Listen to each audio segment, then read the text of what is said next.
Bapak Ibu, kita semua sama-sama sedang dalam jalan buntu, maju, salah, mundur, kena.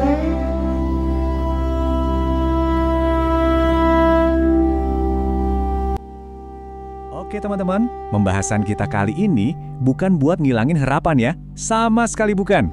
Tapi, kita mau coba bertanya dengan jujur, harapan seperti apa sih yang sebenarnya lagi kita pegang? Banyak dari kita mungkin ngerasa lagi berdiri di depan sebuah pintu yang kelihatannya megah banget, dengan janji besar tertulis di atasnya. Yuk kita lihat lebih dekat.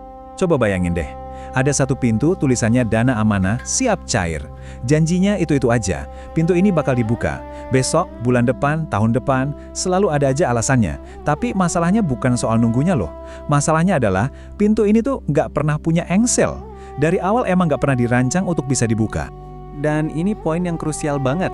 Banyak yang bertahan itu bukan karena mereka nggak pintar. Sama sekali bukan. Ini tuh jebakan psikologis yang namanya sunk cost fallacy. Mereka bertahan karena udah terlanjur investasi terlalu banyak. Waktu, energi, bahkan hubungan sama keluarga. Jadi rasanya kalau sekarang mundur, semua pengorbanan itu jadi sia-sia. Nah, disinilah pergeseran bahayanya terjadi. Harapan yang tadinya kayak lampu senter di kegelapan, pelan-pelan berubah fungsi. Dia bukan lagi nuntun kita maju, tapi malah jadi rantai yang ngikat kita di satu tempat. Oke, mari kita bedah lebih dalam lagi. Fokus kita di sini bukan buat nyari siapa yang salah ya, tapi buat ngertiin sebuah pola psikologis.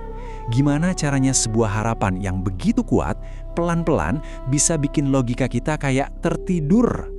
Nah, kita masuk ke inti mekanismenya nih. Para ahli yang ngamatin fenomena ini nyebutnya zona mustahil kesadaran. Ini tuh sebuah kondisi mental di mana logika, fakta, data dari luar itu jadi susah banget buat nembus masuk. Saya mau tekanin sekali lagi, ini penting banget. Ini bukan zona kebodohan, justru sebaliknya. Ini yang namanya perangkap kecerdasan atau intelligence trap. Sering banget orang-orang yang paling pintar sekalipun bisa kejebak di sini. Zona ini terbentuk bukan karena kurang informasi, tapi karena sesuatu yang lebih dalam. Harapan yang udah dipegang kelamaan. Sampai di satu titik di mana harapan itu bukan lagi sekedar pengen, tapi udah jadi satu-satunya pegangan hidup. Coba perhatiin deh, gimana kesadaran itu dikunci. Bukan pakai paksaan fisik loh, tapi pakai bahasa. Bahasa yang diramu dengan sangat-sangat hati-hati. Kalimat kayak, tinggal selangkah lagi, atau yang bertahan yang akan terpilih. Itu bukan lagi sekedar janji.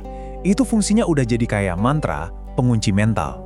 Dan ini mungkin mekanisme yang paling kuat. Lihat deh gimana keraguan itu dibingkai ulang. Jadi pas seseorang mulai ragu, jawabannya itu bukan data, tapi label moral. Kamu ragu? Oh, berarti kamu kurang sabar. Kamu nanya?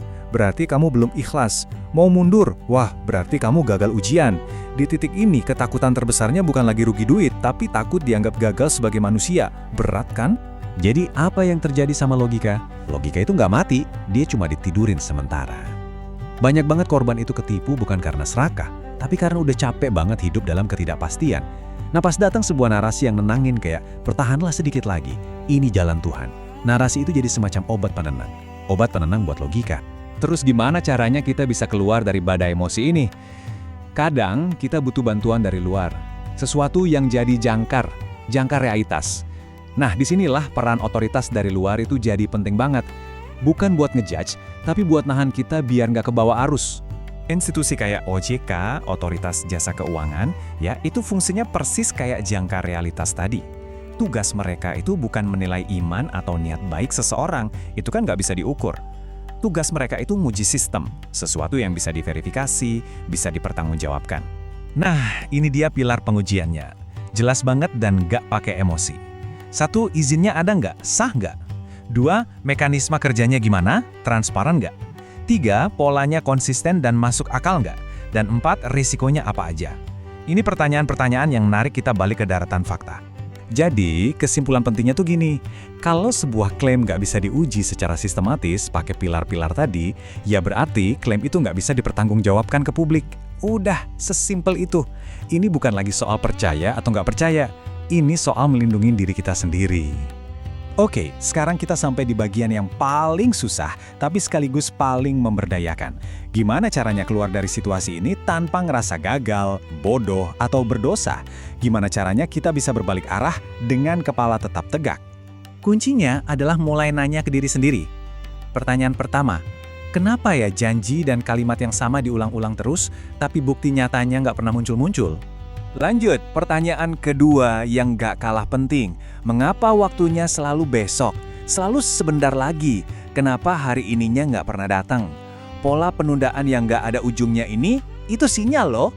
Dan pertanyaan ketiga, yang langsung nusuk ke jantung manipulasinya, mengapa rasa ragu saya, yang sebetulnya kan fungsi normal dari akal sehat, kok malah dianggap dosa atau kegagalan iman? Nah, ini dia pesan pembebasannya. Memilih buat berhenti berharap pada narasi yang gak jelas dan gak teruji, itu bukan tanda gagal iman. Justru sebaliknya. Itu adalah tanda paling kuat bahwa kesadaran Anda, logika Anda, lagi bangun dan kembali bekerja. Pada akhirnya, ya pintu itu masih di sana. Kelihatannya megah dan janjinya selalu sama. Tapi kesadaran sejati itu bukan soal maksa pintu itu kebuka. Kesadaran itu adalah keberanian buat nengok ke belakang dan sadar kalau ada dunia yang luas banget di luar sana. Hidup kita tuh nggak seharusnya berhenti cuma di depan satu pintu yang sebenarnya nggak pernah ada. Jadi, memilih buat berhenti nunggu itu bukan berarti nyerah sama harapan. Sama sekali bukan. Itu tandanya kita mulai milih harapan yang baru. Harapan untuk kembali percaya pada diri sendiri. Mulai menjaga diri.